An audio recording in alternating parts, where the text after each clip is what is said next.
тема нашего разговора очень для меня, как для автора этой передачи, как ведущего, очень близкая и в духовном, и сердечном, и в любом случае тема, которая, звучит так.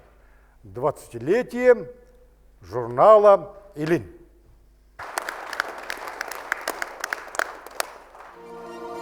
Это был 91 год, и инициатива Союза Сахамук, вот вы же поддержали, Андрей Савич, сразу, и при поддержке Министерства культуры, тогда был Совет по поддержке культуры и искусства, по-моему, так назывался. Фонд культуры и искусства. Да, вот, и вот с их поддержки первый номер вышел в мае месяце 91 года. Первые номера были на русском языке только, потом с 93 года мы стали выходить на двух языках, на русском и на якутском. Наши основные темы — это история, культура, философия. Ну и журнал, как бы с самых первых номеров мы поставили задачу познакомить наших читателей, не только вот наших якутских читателей, но и читателей за пределами республики, вот с нашими авторами, с нашими героями. И журнал с первых же номеров, ну, как бы приобрел такое вот какое-то российское звучание, потому что мы по линии Сахамук рассылали журнал и в Татарстан, и в Туву, и в Хакасию, в Казахстан. То есть вот те наши регионы и страны ближнего, значит, зарубежья, которые, значит, тогда поддерживали связи Сахамук, да? Это была и ассамблея тюркских народов, участвовали в российских наших конкурсах, фестивалях. Это тоже была задача, значит, представить нашу культуру и искусство. И вы знаете, что журнал за эти годы, значит, приобрел очень много, ну, новых друзей, нас поддерживали и в Москве, и в Санкт-Петербурге знают. И это мы видим вот в таких результатах, как, ну, победы на конкурсах. Журнал завоевывал наши награды. Я думаю, это тоже вот как бы признание не только наших, но и трудов наших авторов. Почему вот журнал носит такое вот название такое? Это Восток, то, что приходит сразу на ум, это вперед. И вот корень слова «ил», ну, это тюркское слово. Ну, вы знаете, что народ объединения. Мы хотим, ну, показать вот нашу Якутию, наше, как бы, богатство культуры, да, искусства, философии народа. Школа Басарина, Скулаковский, Сафронов, Неустроев. Кто нес мысль, интеллект народа? Носили Сафрон Саранов, Мазары Базеков, Легой, Тыгын, Муняндархан. И все это вот отсюда вот идет у нас идея государственности. И вот этот интеллект, который вот передавался из поколения в поколение, носители, вот эти лидеры сами, они имеют друг перед другом и перед обществом, перед народом моральную ответственность. Вот идет вот такая цепочка. И вот когда есть моральная ответственность одного поколения лидеров перед другим, это мы видим Аржакова перед Цирановым, лидеров Степной Думы перед Аржаковым, идет Кулаковский, Кулаковского перед планом Аржакова. Все это соотносится, и все это очень хорошо идет. И потом идет у нас Аюнский, идет суверенитет, и будет продолжаться, наверное, да? И поэтому я вот это хотела Как сказать. раз вот старики говорят так: если быстро летит время, это значит, человек живет хорошо. Журнал дал такую мощную такую основу, импульсы по многим направлениям и культурологии, и истории, и философии, и политики тоже. Откуда истоки этого журнала? Корни этого журнала я ведь помню 91 год, помню ваши лица, одухотворенные этими годами, когда мы только-только обрели, так сказать, республику Саха, и мы могли говорить на своем языке хоть где, и у нас образовалось общество Сахамук. И журнал это как раз заполнило ту лакуну, то отсутствие, духовное отсутствие, которое всегда народ ощущал. Я помню, как люди бегали из киоска в киоск, искали этот журнал. Я помню подбор материалов, но потом, значит, помню и те времена, когда в финансовом отношении были очень сложные времена. Это журнал выходил, так сказать, на чистом энтузиазме Олега Гавриловича. вашей, наверняка, не только там моральной, но и по своим возможностям финансовой поддержки. Вот. И благодаря вам вот этот журнал перенес вот эти тяжелые времена, выходил все время.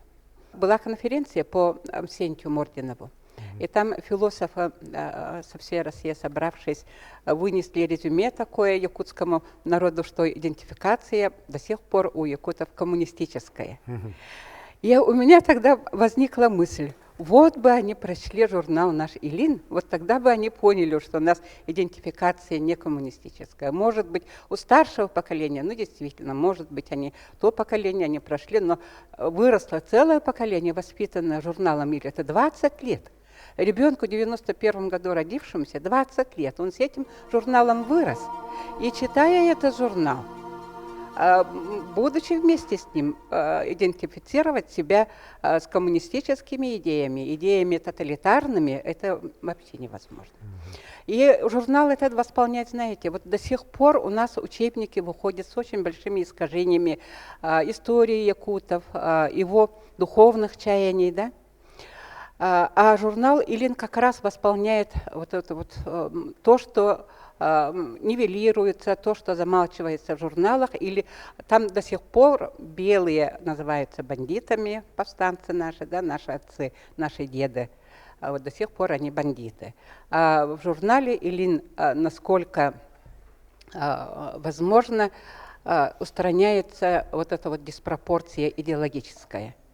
Поэтому журнал для меня это как тоже дуновение, теплое дуновение, и духовное, и познавательное. И было время, еще вот рубрика была «Кулаковские мы». Я, когда вот эту рубрику открыли, впервые как-то вот тоже для себя открыла, что ли, вот всегда для меня Кулаковский есть Кулаковский, но как-то рядом с ним я, ну, себя не ставила. Он как-то вот был высоко, далеко, глубоко, а вот чтобы рядом с ним, вот мы с ним, вот это вот для меня было вот с этой рубрикой посеянная вот мысль, которая зародилась. Очень хорошую вот как раз вы тему задали. На самом деле, правда, корни вот этого журнала от письма якутской интеллигенции, поскольку это как бы продолжение этого письма, это как бы разворачивание той темы, которые задеты были в этом письме тогда. Конечно, письмо до сих пор ни одного, ни двух журналов, конечно, перекрывает тему, да, но тем не менее этот журнал имел такой импульс. Кулаковский болел за свой народ. Он хотел, чтобы он лучше стал, культурнее стал, выжил народ. И у Илина тоже та же самая задача. Для нас Михаил Ефимович Николаев знаковая фигура, что Дмитрий Конрад Сивцев знаковая фигура. И вот я в свое время слышала их оценки по этому журналу. Во-первых, Михаил Ефимович сказал, что этот журнал он читает от корки до корки. А Дмитрий Коннович сказал, что да, журнал хорош. Я очень многое, даже я узнаю очень многое из этого журнала. Помню тот момент, когда мне однажды вот Олег Гаврилович прямо предложил написать статью о Тыгыне. Да. Вот это для меня была такая неожиданность вначале, да, вот написать. Потому что о Тыгыне, конечно, и раньше как-то упоминалось, как-то вот затрагивалась эта проблема, но специально вот писать, тем более во главу угла ставить как личность, да, вот это для меня было, конечно, неожиданно, с одной стороны, с другой стороны, конечно, было приятно, так, вот, ну и, конечно, пришлось мне повозиться какое-то время определенное, так, ну и получилось. Журнал «Илин» он звал, как бы, в том числе и людей моей профессии, звал именно обращаться к тем темам, которые, казалось бы, раньше вот на них было трудно писать, или может быть, даже не принято было писать об этом, так? И вот в этом смысле журнал выступил таким катализатором, что ли, для нас, вот, людей науки. Я бы это очень благодарен этому журналу. Вот я как ученый, может быть, состоялся именно благодаря в какой-то степени журналу. Когда ты читаешь публикации журнала и читаешь эти новые страницы истории, то история стала моей историей, она очень близко стала мне. Ну, демократизация, в чем она отражалась и так далее. Это конкретная реализация демократизации. Тогда в нашей действительности это как раз было появление журнала «Илин». Очень много уникальных фотографий, документов, воспоминаний были изданы на страницах вот этого журнала. В период демократизации началось возрождение краеведения нашей республики, и в советское время многие темы были закрыты. Многие представители якутской интеллигенции тогда еще не получили политическую реабилитацию. Вот тот же Павел Ксенофонтов, вот, например, так. Да и Гаврил Васильевич, его старший брат, тоже только в этих годах получил политическую реабилитацию. Многие фотографии не разрешалось тогда включить экспозиции музеев. Даже вот известная фотография, когда вот съезд инородцев, вот эта знаменитая фотография, это запрещалось, нам запрещали это экспонировать. И вот как раз именно журнал «Илин» впервые ознакомил широких читателей этими людьми, этими личностями, этими выдающимися представителями народов нашей республики. Ну, что касается православия, то это тоже была закрытая тема. Так? Мы многое не знали, и вот как раз в первом номере появилась моя статья о катехизисе, переведенном на якутский язык. И с тех пор до сегодняшнего дня постоянная история Русской Православной Церкви, духовные лица вот, постоянно печатаются вот, в этом журнале. Дизайнерские решения этого журнала как-то способствовало тому, что многие наши массовые издания, газеты, журналы стали взять пример журнала «Илин». Первые номера вот, в основном делала Елена, но мы привлекаем других дизайнеров, художников. Вот, допустим, вот последние номера делал Алексей Егоров, дизайн. И у нас есть свой сотрудник, но просто он сегодня не смог прийти, потому что как раз издает очередной номер журнала. Это Александр Семенов тоже делает. Поэтому, то есть у нас еще даже был проект такой, привлекать наших известных художников к оформлению обложек журнала. И потом еще вот такой важный момент. Вот обложка, которую вот Лена сделала, да, обложка у нас завоевала же премию на конкурсе «Обложка года». Это международный конкурс, там выставляется на сайте и идет голосование. И это 2005 или было, 2004, я даже забыл.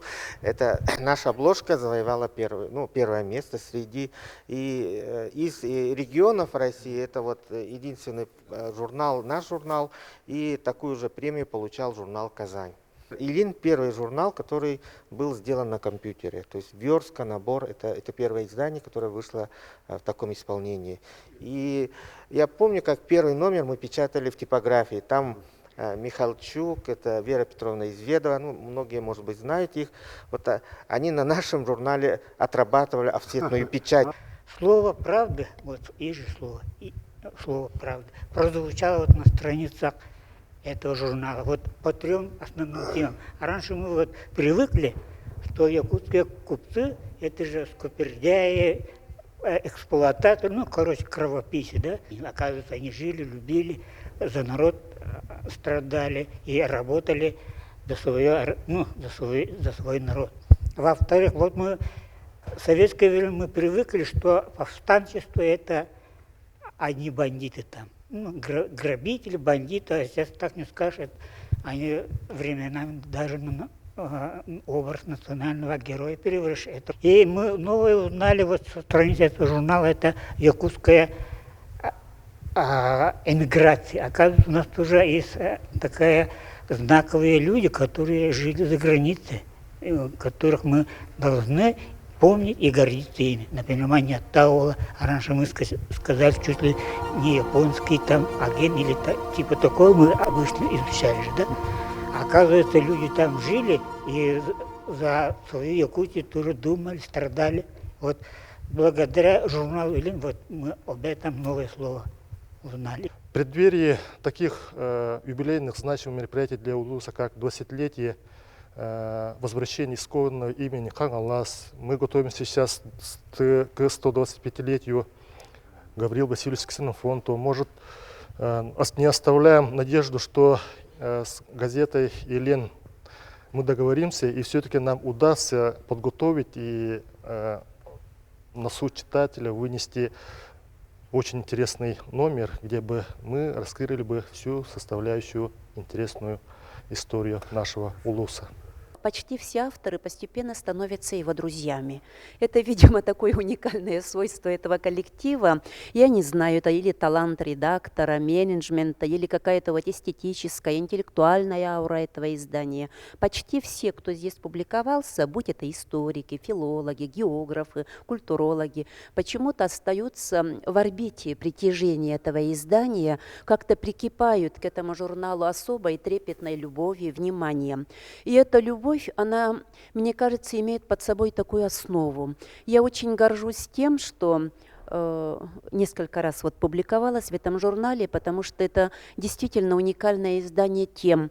Во-первых, это билингва. Я, насколько понимаю, в нашей многоязычной России это не такое уж и распространенное явление, чтобы Национальная Республика выпускала двуязычный журнал в таком красивом, таком элегантном, талантливом дизайнерском исполнении, с таким языковым наполнением.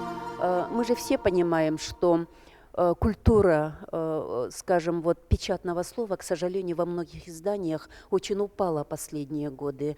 И большой, мне кажется, заслуга Елина является то, что оба варианта его, две его части, две его родные, органические, неотрывные части, что на русском, что на якутском, обладают очень высокой культурой языка. Я вот с удовольствием, между прочим, читаю в начале якутскую часть, потому что великолепный всегда язык, великолепная редакция, очень красивые, сочные издания, будь это поэтические, литературоведческие или публикации на якутском языке. И после этого, конечно, обязательно просматриваю русское издание.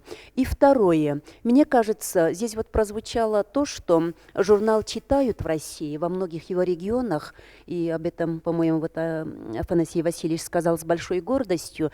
Мне кажется, это неоцененный еще, по-моему, нами всеми. Нет пророка в своем Отечестве. Часто так говорят. Мы, по-моему, в республике еще не понимаем, что за 20 лет журнал «Елин» стал своеобразным печатным брендом благодаря именно вот качеству издания, благодаря уровню его публикаций, профессиональному уровню. И то, что он становился неоднократно лауреатом журналистских премий, многократно был отмечен на профессиональном поле, мне кажется, это очень серьезный вклад в культурное развитие республики. Прекрасно. В первом номере журнала у меня был опубликована, вернее, маленькая пьеса моя «Моцарт». И с этого времени, с 91 года, я как-то стал считать себя драматургом. И потом, спустя 5 лет, получилось так, что я уже пришел работать в Елин. И тогда я понял, какой я, оказывается, все-таки, очень неподкованный человек, что касается истории родного края, родной своей страны, Якутия. И вот почему я и говорю, что вот это как бы для меня это журнал куда больше сделал для меня, чем я за эти 15 лет для журнала, наверное. Я так думаю. Вспомнил слова народного поэта Брантоя Бедюрова, когда вот приезжал он осенью на форум духовности. Вот он сказал, что вы, якуты, удивительный народ. И не только потому, что вы самые многочисленные из тюркских народов Сибири и Дальнего Востока, но именно потому, что у вас есть духовный стержень. И вот я думаю, что Елин, если один из стержней этого народа, то я просто счастлив, что я работаю в этом журнале и уверен, что, в общем-то, у Елина есть будущее. Елин имеет свой облик, свой почерк, свой имидж. На журнал Елин ссылаются многие солидные ученые в своих монографиях. Часто встречаешь и бываешь приятно удивлен, когда видишь в монографиях, сборниках научных статей именно сноски, ссылки на публикации из журнала Елин. И в этом плане выигрышным выглядит как раз интернет-версия. Поездки ученых республики в разные страны, это будь то Тибет, Индия, Япония, Польша, там, Великобритания, Франция и так далее, и так далее. Вот пожелание такое, чтобы почаще вот на страницах журнала «Илин» находили отражение, вот эти путевые, может быть, заметки вот, об этих поездках. Это во-первых. Во-вторых, вот к нам в республику последние 20 лет вот, увеличивается поток ученых из различных стран мира, практически со всех уголков, со всех континентов приезжают, годами здесь живут ученые, аспиранты, студенты. Вот хотелось бы, чтобы редакция на них обратила внимание, публиковала их взгляд со стороны на жизнь в Якутии, их оценки на культуру, историю народов республики. Вот, это второй момент. В-третьих, вот журнал «Илин», конечно, хотелось бы, чтобы стала дискуссионной площадкой для обсуждения вот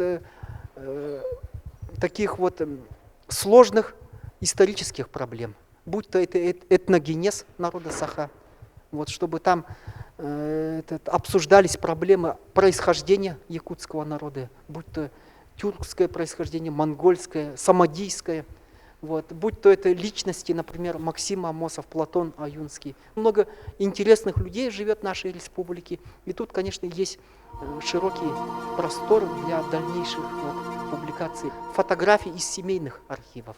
Если вообще говорить не только об Илине, а об интеллектуальных журналах, к которым можно отнести и «Полярную звезду», конечно, и «Чолбон», без таких интеллектуальных журналов любой народ превращается просто в популяцию, который будет хорошо жить, одеваться, иметь какие-то вещи роскошные и так далее. Но, наверное, он перестанет быть народом. Я очень часто в поездках сталкивалась с аудиторией, с представителями коренных народов. Я вижу, что они живут очень хорошо, они живут в достатке, у них все есть, они образованы. Я имею в виду коренные народы, допустим, в Канаде. Я прошу их, покажите мне, пожалуйста, вашу литературу на своем языке, покажите ваши журналы. И вот когда они не могут мне показать что-то, они говорят, у нас нет этого. И когда нет интеллектуальной периодической печати, нет журналов, почему-то весь этот блеск, вот этот внешнее, вот все, что люди имеют высокий уровень жизни, он как-то гаснет. Его такое ощущение, как будто культура не имеет чего-то общем такого значимого. В этом смысле я, работая в журнале «Илин», как бы с каждым разом все приобретала вот такое как бы понимание того, что мы делаем, ту небольшую лепту, которую я туда вношу, потому что я человек, который моет посуду. Он всегда стоит со стороны, и когда, если обед хорошо удался, обед прошел, все гости довольны, все прекрасно, то я с удовольствием могу помыть посуду, и на этом моя работа заканчивается. Моя жизнь, журнал. И это ответственность. Ну, как бы перед историей, перед теми, о которых мы пишем, перед теми, кто нам для нашего журнала пишет, то есть перед авторами, и перед поколением будущим. История – это фундамент будущего. И вот журнал «Илин», Якутская епархия, Академия духовности, Министерство культуры и духовного развития нынче запланировали очень большую акцию. Как раз вот 90-летие гражданской войны, начало гражданской войны, и вот сделать такую акцию покаяния и примирения. Для меня журнал «Илин» — это прежде всего объединение интеллигенции. В истории издательства разных журналов в России, да всем мире, конечно же, определяли личности. Я хотел бы выразить уважение вашей деятельности и еще раз поздравить с 20-летием журнала «Илин». Большое спасибо всем, кто нас поддерживал, поддерживает, и надеемся, что будет поддерживать. Добрый путь, журнал!